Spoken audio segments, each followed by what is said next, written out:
শহীদ রাষ্ট্রপতির কোন কর্মীরা কোনো আদর্শিক সৈনিকরা চাঁদাবাজির সাথে জড়িত না। আমরা যদি সজাগ থাকি ইনশাআল্লাহ ঢাকা শহরে একবারের জন্য চাঁদাবাজি হবে না। বন্ধুরা, মুসলমান ভাইদের কাছে আমরা হুকুম থাকবে, আমরা ইসরায়েলি পণ্য আজ থেকে ব্যবহার করবো না। যারা আপনার দীর্ঘ সময় কষ্ট করেছেন, রোজা রেখেছেন, বিভিন্ন প্রোগ্রাম করতে করতে আপনাদের অলরেডি ক্লান্ত হয়ে গেছি।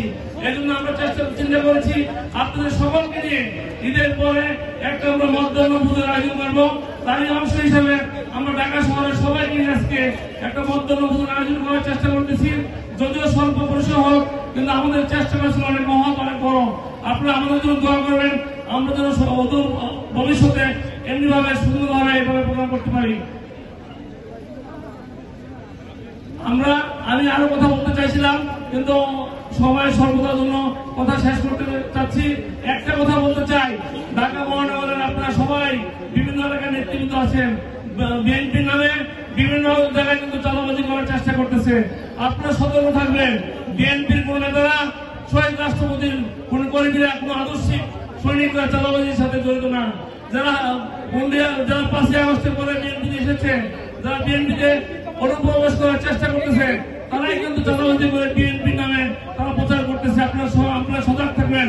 আমরা যদি সজাগ থাকি ইনশাআল্লাহ ঢাকা শহরে একবারের জন্য চাঁদাবাজি হবে না। বন্ধুরা, আপনারা সবাই সতর্ক থাকবেন, আমরা যেন সবাইকে কাজ করতে পারি। আমরা আর বেশি কথা বলতে চাই না, আমি আমার সংক্ষিপ্ত বক্তব্য শেষ করছি। আপনারা দোয়া করবেন এমনি ভাবে সামনের দিকে আমরা সবাইকে নিয়ে সব ধরনের সুন্দর সুশৃঙ্খল প্রোগ্রাম করতে পারি। আপনারা শুধু আজকে আমি দোয়া চাই, বিশেষ করে ফিলিস্তিন, আমাদের মুসলিম ভাইদের উচিত আমাদের যুদ্ধ ঘোষণা করা, কিন্তু আমরা ভৌগোলিক কারণে পারতেছি না। আমরা দোয়া করব, আর ফিলিস্তিনের পণ্য আমাদের বর্জন করা উচিত। আমরা এটা আমাদের ন্যূনতম একটা সমর্থন। আমরা কোন ফিলিস্তিনের পণ্য ব্যবহার করবো না। আর আমি শহীদ রাষ্ট্রপতি জিয়া রহমানের জন্য দোয়া চাই।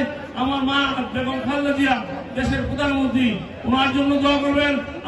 আমার নেতা তারেক রহমান, উনি জালিমের অত্যাচারে অধিষ্ঠ হয়ে মিথ্যা মামলায় জর্জরিত হয়ে দেশের বাইরে অবস্থান করতেছেন। আপনারা সবাই ওনার জন্য দোয়া করবেন, উনি যেন দেশে এসে বিএনপির হাল ধরতে পারে এবং দেশের মানুষের পাশে থেকে দেশ সেবা করতে পারে। অদূর ভবিষ্যতে ইনশাআল্লাহ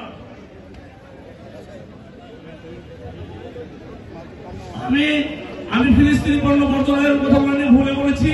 আমি ইসরায়েলের পণ্য বর্জন করার জন্য আহ্বান জানাচ্ছি। প্রতিটা মুসলমান ভাইদের কাছে আমার আহ্বান থাকবে, আমরা ইসরায়েলি পণ্য আজ থেকে ব্যবহার করবো না। আমরা সবশেষে বলতে চাই, আপনারা আমার নেতা তারেক রহমানের জন্য দোয়া করবেন। ইনশাআল্লাহ অদূর ভবিষ্যতে তারেক রহমানের নেতৃত্বে বাংলাদেশে বিএনপি সরকার গঠন করবেন। এবং আমি এবং আমার আহ্বায়ক আমিনুল হক সাহেব, আমরা সুন্দরভাবে আমরা সবাই মিলে আমরা টিম ওয়ার্ক কাজ করতেছি। আমরা ঐক্যবদ্ধ আছি এবং ঐক্যবদ্ধ থাকবো এবং ঐক্যবদ্ধ ভাবে ঢাকা মহানগর একটা সুন্দর ঢাকা মহানগর ঢাকাবাসীকে উপহার দিতে চাই।